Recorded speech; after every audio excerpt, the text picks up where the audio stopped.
first off, I want to thank you for letting me observe you and you for helping me out with what I'm doing for my class here at UA. First off, let me ask, what period will I be observing? Second period geometry. All right, geometry. What time does second period start? Good question. Today, I think we're on Peck schedule, aren't we? yeah, 8:29, 8:29, okay. and it goes to 9:19. 10, all right. Well, how has your year been going? Do you want to know the truth, or do you want me to sugarcoat it? Yes, I want to know the truth. No, it's Go been a ahead. hectic year. Feel free to vent. It's been a hectic year.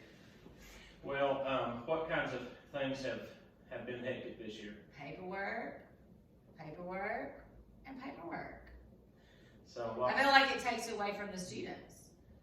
so you feel like that your clerical load has been so much that you're not getting to teach as much as you'd like, or not getting to interact with the students. Not getting to interact and not being able to plan for the students. So it's impacted your planning time too. Yes. Yeah. I know that sometimes I too feel bogged down with all of the red tape and things that now you're a special education teacher. Right. And I am too. And so I know you're paying on a lot of that. But I'm also certified regular math, hence the geometry class. Right. And you're also certified in English too, right? Correct. Yeah. And you do a lot of things as far as SGA sponsor, cross country, Right. coach, head coach, and so you have a lot of roles to fill in addition to special ed teacher. Do you find that, even with what's been said, even with the hectic schedule, the additional paperwork that's come down this year, do you find that you're more successful in one area versus another area in regard to your teaching? Sometimes. I know you've been teaching for a long time. Tell me how long you've been teaching. 26. This is year 26. 26 years. You're not a novice master teacher at this point. And another thing, let me say, this observation is not evaluative on my part toward you. It's just to help you to reflect on anything that might be going on, any area that you might see that you could, that you might feel like you want to look at, take some data on, possibly improve.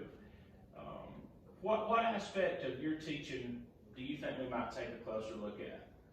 Probably for that, the class you're going to observe off-task behavior versus on-task behavior, because it is a class with, I'm thinking, there's 5 EL non-speakers, non-English speakers, and then there are 3 general ed students in the class, and then there are 5 special ed students in the class. And those regular ed students that are in the class are they have either failed with another teacher or they are going through PST. So somewhat of an, not officially, but somewhat of an at-risk type class. At-risk, accommodated class. We only stick to the critical standards and we move a lot slower than the general class. Okay, awesome. So we're talking about off-task behavior. Now, do you have anybody else in the room other than you? Sometimes there is an EL interpreter aide in here to help with the EL students. Okay, so we're talking about off-task behavior. We may have a visitor coming in real quickly. Okay, all right. Sorry. That's okay. I know what you're trying to do. Yes. Sorry. I still have supplies.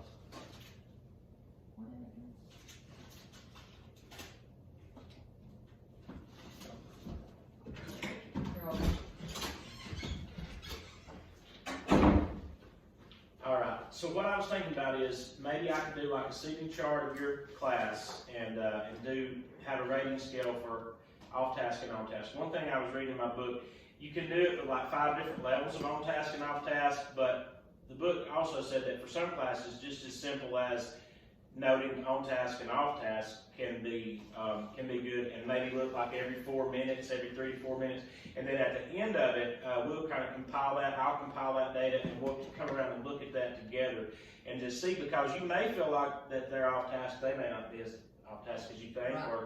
or maybe they are, and then we can possibly talk about, ways to help them be more on-task or whatever. But anyway, so I appreciate you sitting down for this planning conference. I know you're extremely busy, and your class is going to start here before long.